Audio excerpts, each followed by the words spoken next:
Hey everyone, this is Hurricane Hal, host of the GeoTrek podcast. We're excited to provide a special type of podcast here that we haven't really done before in the past. This is actually a partner podcast. We're partnering with the National Tropical Weather Conference. They are really an authority of collecting and disseminating hurricane information, both on preparedness, forecasting, messaging. The National Tropical Weather Conference has been around for some time, and they're actually the stars of GeoTrek podcast number 39. We brought on Alex Garcia and Tim Smith. You can enjoy the National Tropical Weather Conference every week online at hurricanecenterlive.com. That's hurricanecenterlive.com. Typically, you'll see a Wednesday broadcast every week throughout hurricane season, and there's also a live National Tropical Weather Conference the beginning of April every year in South Padre Island, Texas. Well, we're partnering with NTWC, the National Tropical Weather Conference, to bring you this episode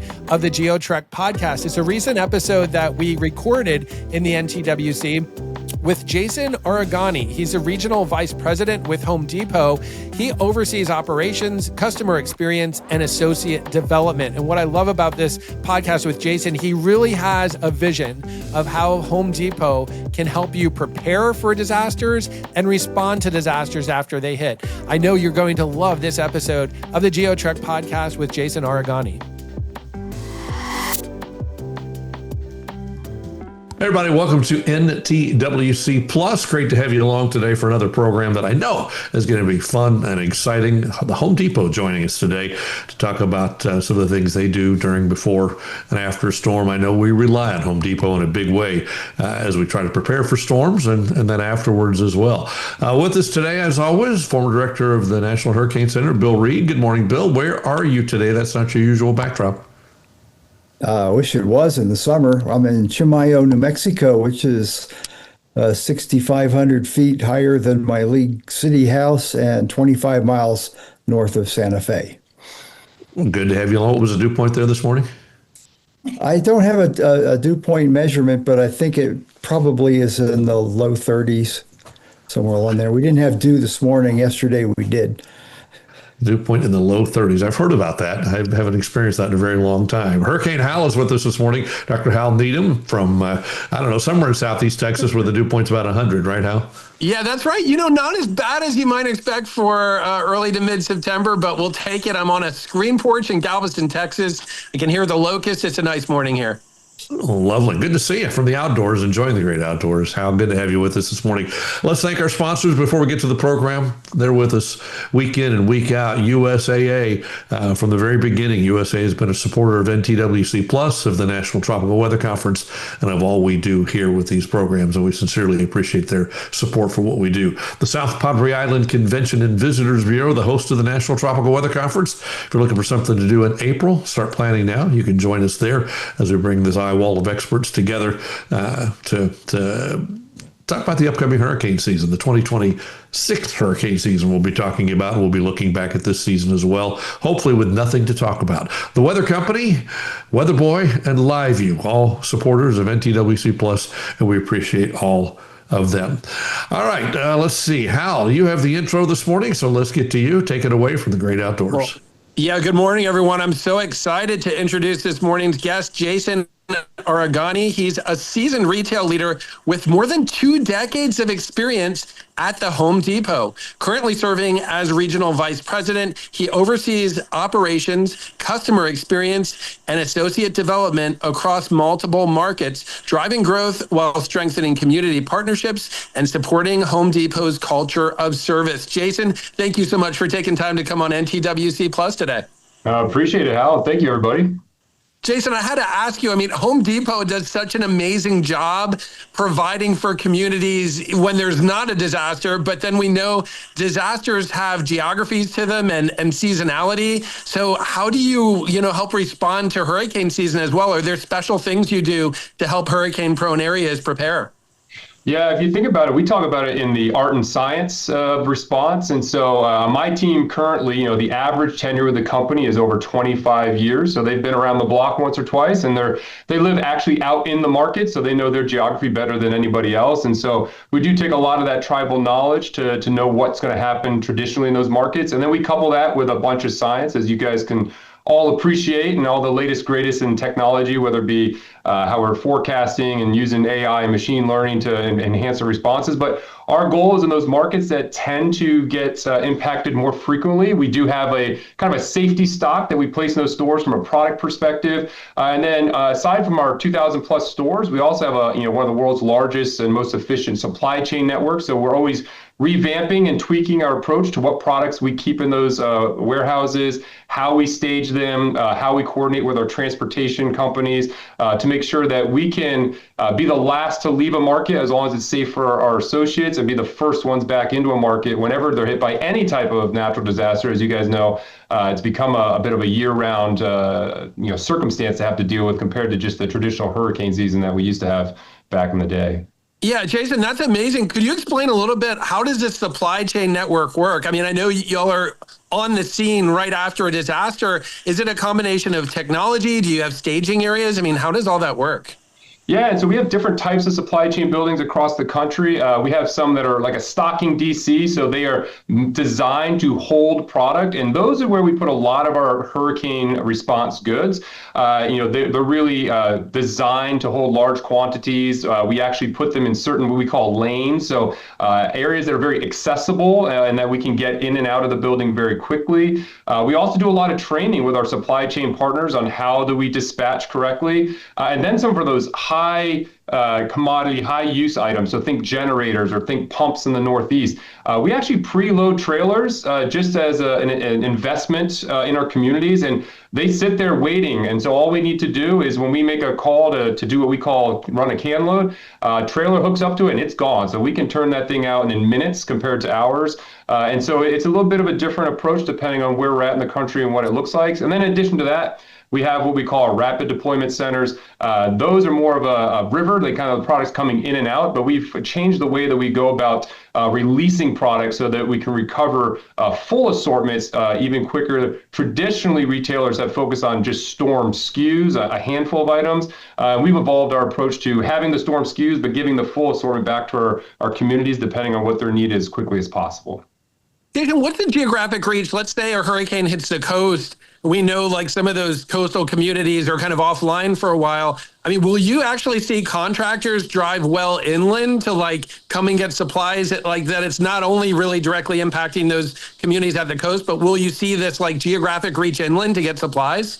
Yeah, that's a great question, Hal. And yes, you can imagine, depending on what the impact zone looks like, kind of whichever way the interstates or major highways going into that area look like, we'll have contractors stopping along the way. And I would say, honestly, that's where we leverage a little bit more of that tribal knowledge, that the experience that our team has. They know the way that people that live in that market would travel most frequently. And so we can kind of identify those stores quickly. We also do use technology. We're watching sales almost, by the minute at that point to see what's happening so we understand the demands and what types of products our pros are going to look for. And as you guys know, after a major disaster, you'll have pros come in from all over the country to help rebuild the communities. And so we even see where they're purchasing in their hometown and bringing it into a disaster zone. Fortunately for us, over about 50% of our customer base is pros, and we have a very intimate relationship with them. And so we have a really great two-way communication to understand where they anticipate their needs so that we can make sure that we're set up to help support them.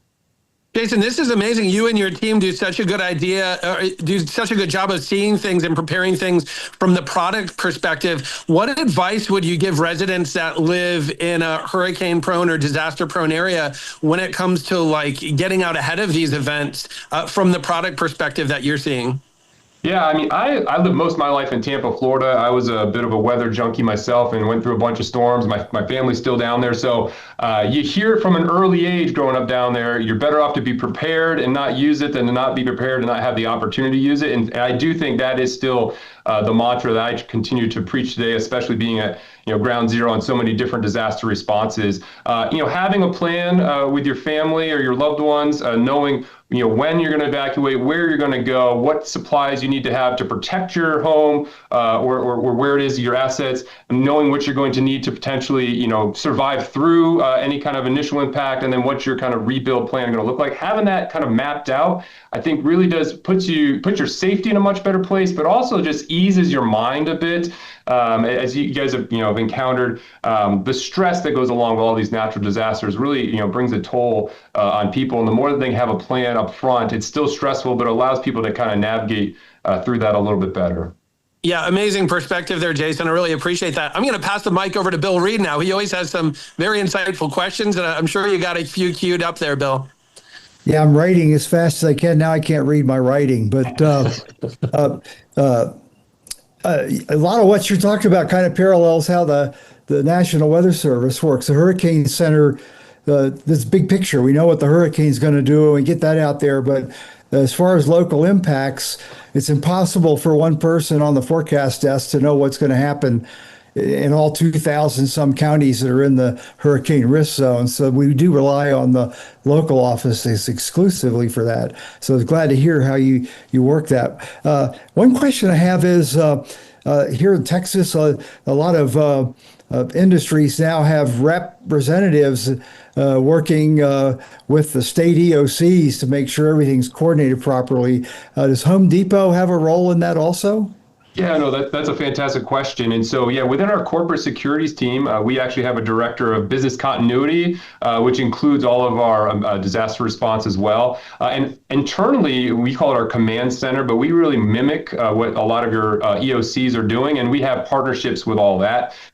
We also use a third-party company to kind of make sure that we're staying up to speed on the latest and greatest of how those operations work. And they actually embed individuals into the local EOCs as well to make sure that not only are we learning from them, but we're also provide any information or intelligence that we may have to help support them as well. Lastly, I would just say is, I've taken this as a great compliment to Home Depot over the past, call it a decade. We have a lot of government officials or government agencies that have, reached out to us to help leverage, whether it's for that supply chain need or intel as well. And, that mutually beneficial relationship, I really think is a difference for the communities that get served, where public and private are working together. It really is amazing, because I think back to the one storm that I had to work as in charge of the Houston office was Rita, and all the issues that fell out after that. Much of what you guys do now and in support of that didn't exist just 20 years ago. So we've come a long way in doing that. Okay, now you have let's say you have your store down on Galveston Island. Obviously, it's in the threat zone. What's the operating plan for the employees and their families, for that matter? How do you deal with that?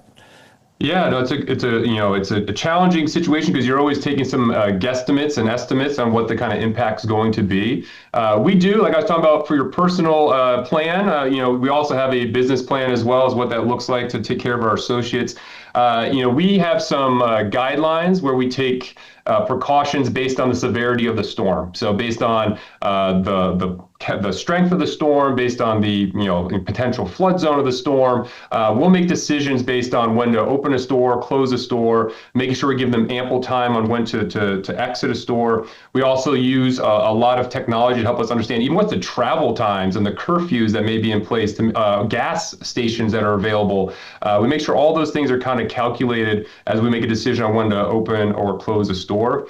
And then they have a very prescriptive plan on what does it look like we call it hard close the store, meaning like, hey, we are going to 100% evacuate the store. We need to make sure it's safe and secure. And also we need to make sure it's in a position that when we're able to get back in here, we can get operations back up and running quickly so that we can serve our communities. And then if it's a large scale storm, and most likely something that hit a store like that Galveston store probably is going to have a pretty wide impact, we make a determination on when we open our command center. And our command center we base here at our Atlanta, we call our store support center, our headquarters. And we bring in experts from all areas of our business that have already been pre-trained and most likely are seasoned in our response. And we get them all onto one floor in the building. Merchandising, supply chain, transportation, store operations, human resources. We bring in a representative from every transportation company that we leverage. And we operate all that out of this building. And it would look very similar to what you would see in a government EOC, where we've got the monitors and the technology to be able to get real-time information. And then the last piece of it is we host regular calls and with our field leaders to make sure that we're balancing out what we're perceiving here in Atlanta through all the information with what they're actually feeling there locally, and we're making decisions collectively. Home Depot is big on what we call the inverted pyramid. There's a true belief that our associates on the front line are the most in tune to the business and the most important associates in the company. And so we really take what they give for information very heavily and put that into our actions. That's just amazing. An interesting thing that I always thought about that's a challenge to say you have an area that's impacted and your store area was impacted, but the store's okay. Do you like surge outside Home Depot employees in to relieve the locals so they can take care of their own problems because of the storm? Yeah, it's such a great point, Bill. Sometimes it's easy to forget as you kind of get back into the speed of the business picking up after a storm that a lot of the associates are going through the same thing at their own house. And one, I'm always just blown away and impressed by the perseverance of the associates and their commitment, not just to the Home Depot, but really to their communities to get back in there. But to help relieve that, yes, depending on the severity of it, we will either bus in or fly in or whatever we need to do to help make sure that we have the right amount of support, but also to relieve our associates that are in the impacted zone to take care of what they need to do at home. And so we'll reserve hotels if we need to. We'll rent buses or vans to bring those associates inside of those impacted areas. And then we just try to take the stress off of them by providing food and other accommodations as well. Outstanding. Love to hear that. Have you ever had a store either get destroyed or have major damage from a hurricane? Yeah, unfortunately, we have over the years had several, whether from hurricanes, floods. I think about Denham Springs was actually one of the floods down there in Baton Rouge, the 100-year flood. Unfortunately, that store was under about 8 feet of water. And so we had to think through what it looked like. What was, quick side story. We got into the building once the water receded, and we knew it was going to be a large challenge. What we weren't expecting is the amount of snakes inside the store that we were navigating through as well. And so that some folks volunteered to go do other activities, but we in that store we basically had to take the whole thing apart, left the shell, re-merchandise it, get all the electrical and technology back up. Unbelievable from that position to open in 6 weeks, and so that we could get back to serving that community there in Baton Rouge. Yeah, snakes are actually smarter than we give them credit for. They know when people leave and they say, they left, we're going in. Yeah, exactly. Yeah. That was definitely the case. Yeah, there's probably a lot of rats go in there too. So the snakes really, they get fed. Yeah.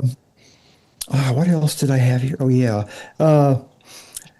You need a lot of weather support for that. Do you guys hire a private weather company to specifically deal with the specifics of your operation?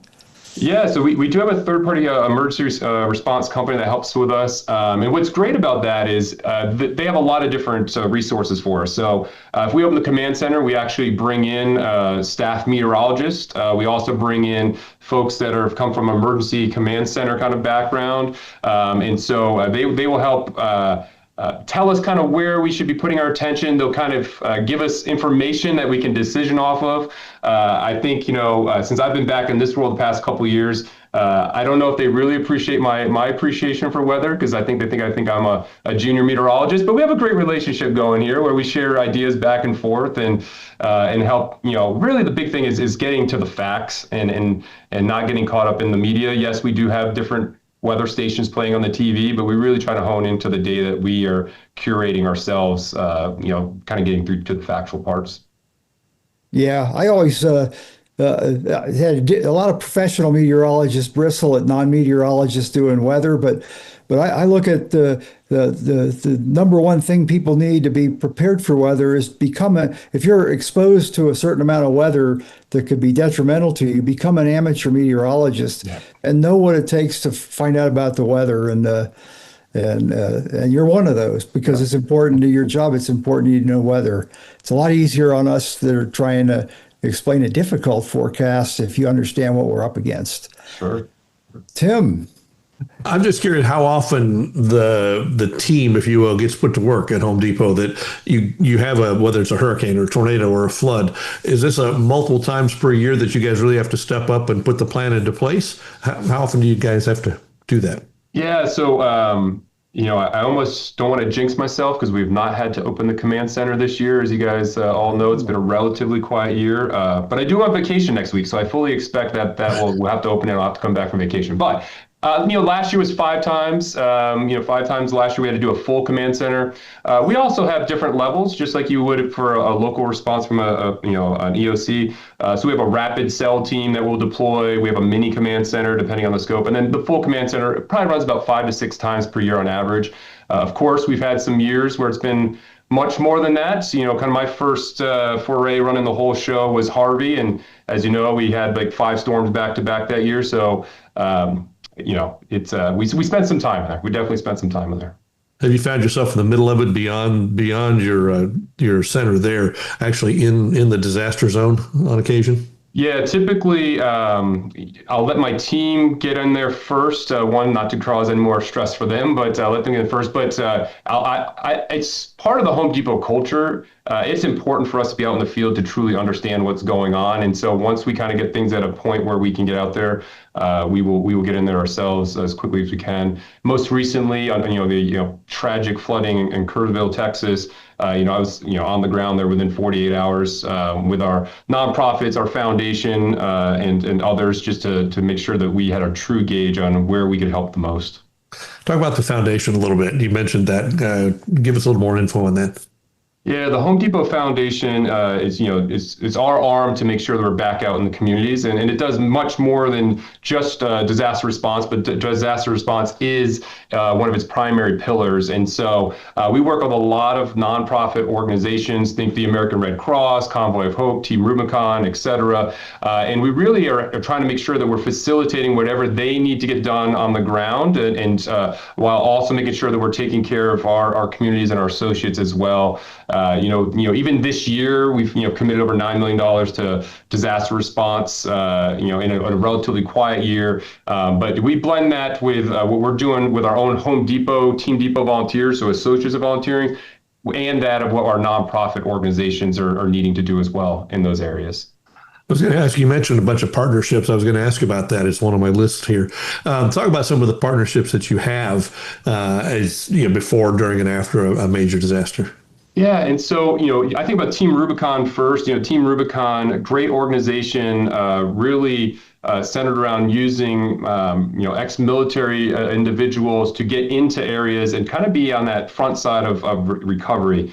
Search and rescue, muck outs, things of that nature. We'll help support them, whether it is having an area to set up their base camps in our parking lots, tools and resources to get into areas, or if there's some kind of financial need that they need to do to get their execution rolled out. I think, other ones, the World Central Kitchen, great organization that goes in and just starts feeding the community. And that could start with first responders and then lead to the overall community. They do a fantastic job, can feed typically hundreds up to thousands of people once they get into full speed in a disaster recovery. And again, we'll offer up our areas or any kind of resources that they need. And then, American Red Cross, City of Hope. There's a long list of a lot of national partners. Then we have some local partners that we help with as well. But, we really kind of put it in that let's help get the market, search and rescue done first. Then let's help them kind of get prepared for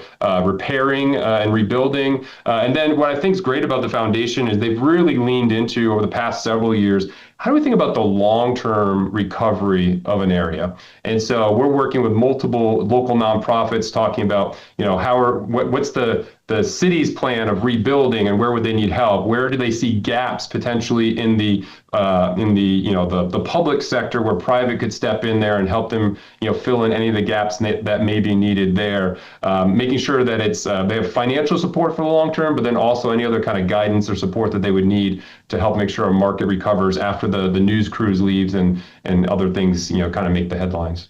Seems like there's probably some disasters where your involvement just lasts a very long time. For sure. Yeah. Any of those large hurricanes, large floods, I mean, we will be there for the long haul. And if you think about it, our stores, our business, we are there for the long haul. We want to be part of that community. We feel an obligation that we need to be there to help support that community for the long haul. And like I said a little bit earlier, we also are just reminded that our associates are part of that community. We want to make sure we're there for them as well. Let's get Jason back in here. Let me ask a lob of softball in there. We all know that plywood is a big seller, maybe, ply locks and things like that leading up to a hurricane. What are some of the other big sellers that, as a hurricane's approaching that might surprise us? Yeah, I mean, I don't know what surprises, but preparedness is all around plywood, generators, flashlights, things that water, as you can imagine. Those are pretty standard. I think when I say surprising is maybe how some folks use things. We had a storm last year that blew through in Texas and Houston, a big windstorm, and they were using a certain type of wire, not the way it's intended, and I would say a bit dangerously, but the local community had figured out how to use that to set up their generators to their houses. Wouldn't recommend it, but you learn little nuggets like that every storm. But most of the stuff is fairly traditional, what you could imagine. We think of the storms in pre-strike or kind of preparedness, kind of recovery, and then we have rebuild, and it traditionally follows that kind of course of action. I'll get back in here. You've had a lot of questions for a while now, so go ahead. Yeah, Jason, to what degree do we see customized products that help mitigate natural disasters in a region? It could be hurricane shutters in Charleston, or maybe fire-resistant shingles in the Intermountain West. Do we see some of these customized products that are going to help mitigate against specific conditions in a location? Yeah, no, super insightful. That's happening more and more, as you can imagine, too. Every time there's a disaster, the local governments are rethinking what their building code should be. And so you think about the wildfires out in California last year, they've really come down on new expectations of going forward. So yes, to your point, flame retardant, plywood, insulation, roofing, et cetera, is growing. And then there's, preparedness products. There's a great product out there, these they call them quick dams, but basically, these sandless sandbags that you can deploy to protect your home or property, it's definitely become great. And then we just, we're trying to make sure that we're staying on par with any of those other building code changes. Miami-Dade County, has some of the strictest in the country, but that's definitely, as the population in the state of Florida has grown, they've kind of grown up along the coast as well. You're seeing that up in the Tampa and almost up into Jacksonville areas. And so we're making sure that we're following suit and helping make sure our customers are prepared for anything they do as they're rebuilding or thinking about things differently. Jason, I also wanted to ask, when we think about hurricane mitigation, we're thinking about wind, we're thinking about flood. In recent years, we've seen the danger of heat. These hurricanes come in, like last year, Hurricane Beryl, Houston, Galveston, an early July hurricane at the hottest point of the year, and there were, dozens of heat-related deaths. What kind of heat mitigating products might we see in the future? Might we see white shingles on roofs? Might we see reflective shingles or things that help air circulate through houses, more robust generators? What could we see in the future in relation to heat mitigation? Yeah, the great points. We've rethought kind of our generator line structure to make sure we have something available for every customer, and depending on where they're at, what time of year, and whether it's just something basic to keep your refrigerator going, or in Beryl, we sold more portable and window air conditioners than we might have ever sold in one moment in time. And they have to be run off of a generator, so you got to make sure you have a generator capable of doing that. So we definitely see things along those lines. And there's been a lot of technology. You mentioned roofing, roof coatings in parts of the country where they have flat roofs. There's a product called TropiCool. It's a white coating they put on top of the building, keeps the temperatures down. And there's definitely an energy efficiency, but it definitely helps for that heat perspective. as well. And so we do a lot of that. And then, we also, we sell a lot of products that help recharge batteries. As you guys know, most of our lives are run off of some type of battery. And then so portable cooling, whether it's neck fans or things of that nature, definitely pop during storms that are in those markets. And then a lot of clothing and products that if you can get them wet, they stay cool, definitely tend to grow in popularity if you have a storm that hits during a heat wave or in a heat intense area.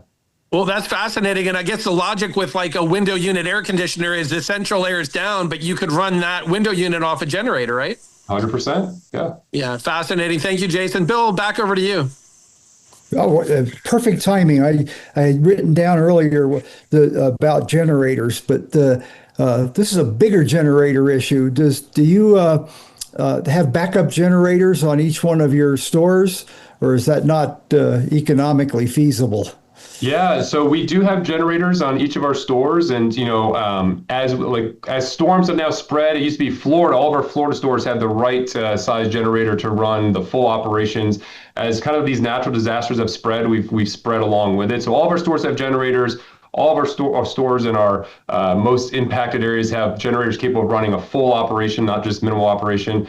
We've also expanded it to our supply chain network as well. We know that's just as critical. And we're coupling that as well with in all of our store markets and eventually all of our stores. We're installing Starlinks to make sure that we have all kind of communications during storms as well if the local networks are down, which has been a real game changer for us over the past couple of years.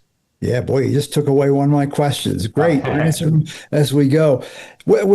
I'm curious with your flooded store in Baton Rouge on that October 2016 tropical rain. Did you have any really serious hazmat issues after that when you get that deep of water in an urbanized area? Yeah. So 100%. We had to bring in some third-party companies that are experts in the hazmat remediation. And really, like I said, other than the shell of the building, we kind of started from scratch there. So some third-party support for sure, contractor support, and then our own internal teams to help put the stores back together. And we've encountered that, over the years, whether it's been stores that have been impacted by tornadoes, other floods, Hurricane Harvey definitely was one where we had multiple stores impacted. Maria down in Puerto Rico, was definitely one where we've had, different stores impacted. And we've learned, and we continue to refine our response every time to make sure that we're there as quickly as possible for the community. Good, great. I used to have an old friend in emergency management that he'd assess damage real simply. He'd go around the neighborhoods and count the blue tarps. Called it the blue tarp index. The more blue tarps you had, the bigger the damage path was. And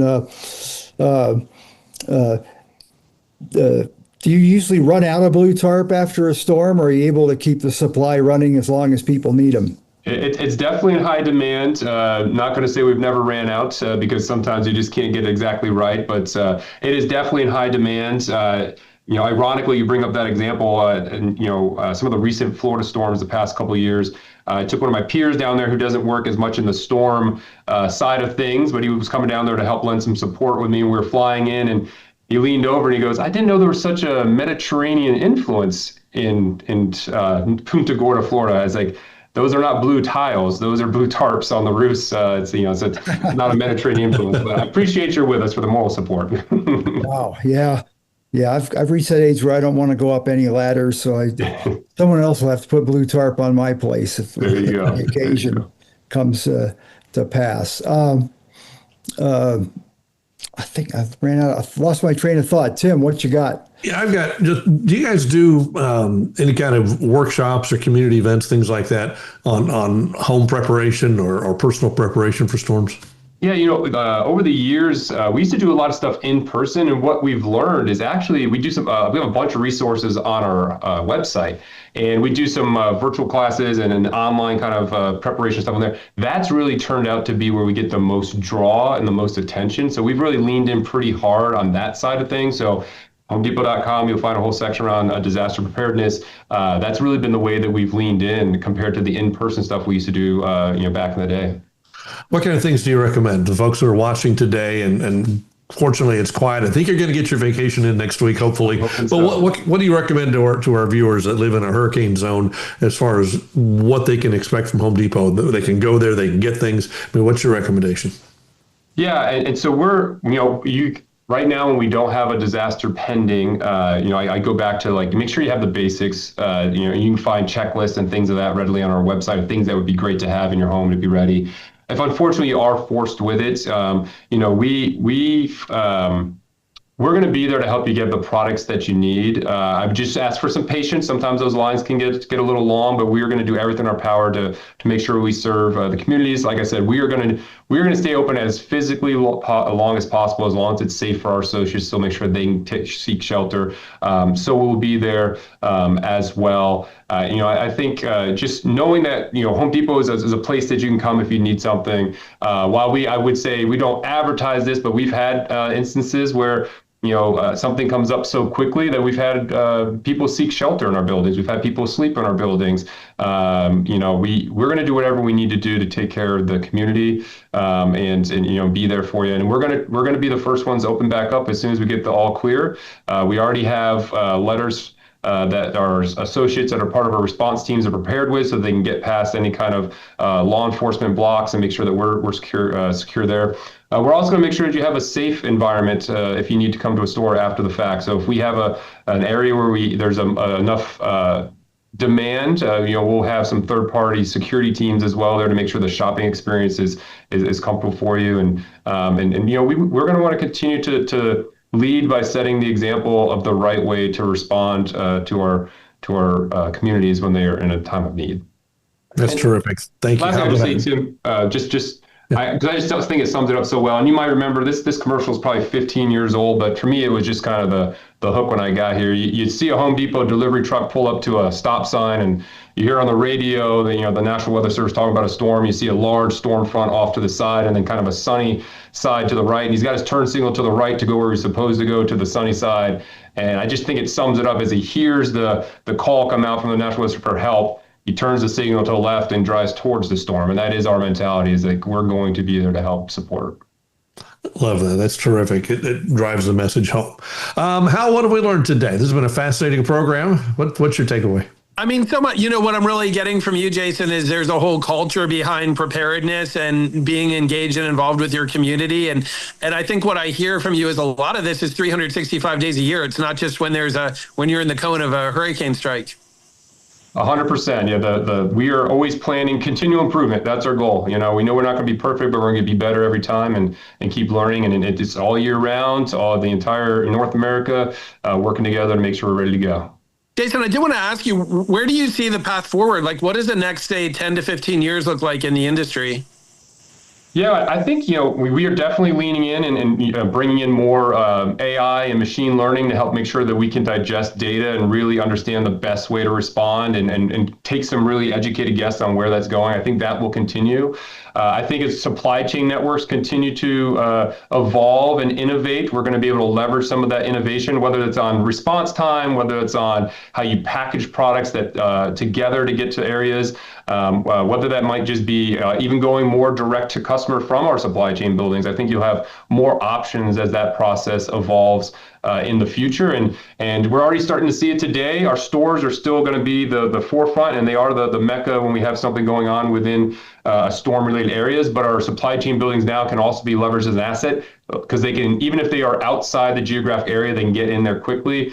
So I think you'll continue to see things along those lines as well. And then lastly, this is more of a hope than seeing a clear path on it right now. But I do think as we get homes that we call our smart homes, we're going to be able to get more real-time readings on any kind of potential weak points in your home that you might want to take preparation ahead of time, or a good assessment of how you were impacted, so that we can help respond back to you in a more personal manner and be able to support you in that way. So I think we'll see a lot of those types of things as we go forward here in the future.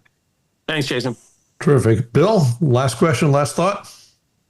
Yeah, I just want to compliment you. I think I see no plan is perfect, but yours is so thorough. I think the fact that you're looking at the issues before the storm and what your customers need, and actually what your company needs also, you have plans to take care of your employees that are in the risk area, and you're right on top of getting the supplies in that people need. That's just fabulous. I appreciate it, Bill. I think it shows Home Depot truly a leader in the industry and in the community, and on behalf of the community and all of us, thank you for spending time with us today. We appreciate it. It's been fascinating and eye-opening as to what you guys are doing. Jason, thank you. No, I appreciate it. I mean, you guys are our rock stars in the weather world, so that I get the opportunity to speak with you today is a big privilege and honor. Like I said, I was a weather junkie growing up, so just a great opportunity to be here with you guys as well, and hopefully you take away, if you ever need anything from myself or the Home Depot, we're here to help support you and any needs that come your way as well. I'm sure I'll be wandering through the store again this weekend, like I am most weekends. That's my toy store. So thank you. We appreciate that. I want to thank our sponsors who make the program a reality week in and week out. USAA, the South Padre Island Convention and Visitors Bureau, the Weather Company, Weather Boy, and LiveView, all the folks who make this a possibility. Bill, Hal, thank you. Jason, thanks for being with us today. We appreciate it. In the meantime, we invite you to join us again next week for another episode of NTWC Plus. Take care. Well, thank you so much, Jason. What amazing insights. And again, thanks to our friends over there at NTWC, the National Tropical Weather Conference, for sharing the feed on this very dynamic conversation we had with the NTWC panel and Jason Arigoni. I really walked away with two main take-home points from this podcast, but there are actually even many more. A story came to mind when I first moved to Galveston, where I live now. We're a vulnerable barrier island, very prone to hurricanes.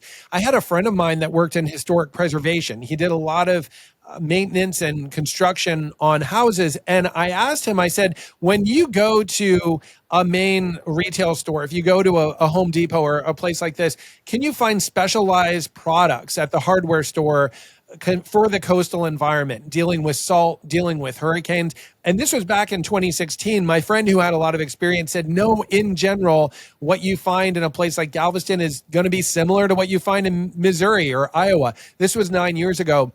I was so impressed to hear Jason Arigoni's perspective that things have changed dramatically over the last 9 years. Jason mentioned that there are a lot of customized products now at Home Depot that specialize in mitigating local extreme weather events. So he mentioned flame retardant plywood, insulation, and roofing in places that are prone to fires. And he mentioned quick dams, for example, these mobile dams that you can put around your home if you're in a flood prone area. So Jason really, I thought that was really interesting insight that Home Depot is doing everything they can to customize products to mitigate against extreme weather where you live. Really cool advancement, and I just commend them for doing that. Number two, I thought it was really interesting that there are a lot of products as well that help mitigate against heat. We think of heat with heat waves, say in the southwestern states in July.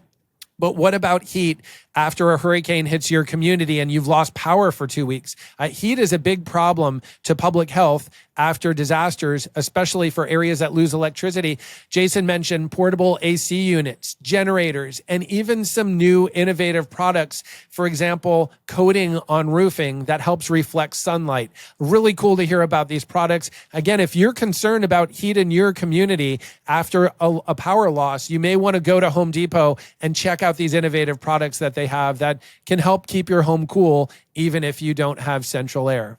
Jason, thank you again for coming on the podcast and sharing these amazing insights of what Home Depot is doing to really position themselves before, during, and after disasters to help communities respond. And a huge thank you to our friends at the National Tropical Weather Conference. Again, you can partake and engage with NTWC Plus every single week during hurricane season. Go to hurricanecenterlive.com. That's hurricanecenterlive.com, or just look on social media for the National Tropical Weather Conference. Big shout out to Blue Leopard Agency, doing a lot of the magic behind the scenes. Jeremiah Long and Senneth Baker are involved in every single episode of the GeoTrek podcast, helping produce it and get it out there for as many people as possible to listen to the podcast. I'm Hurricane Hal, the host of the GeoTrek podcast. Thank you so much for tuning in, and we'll catch you on the next episode of the GeoTrek podcast.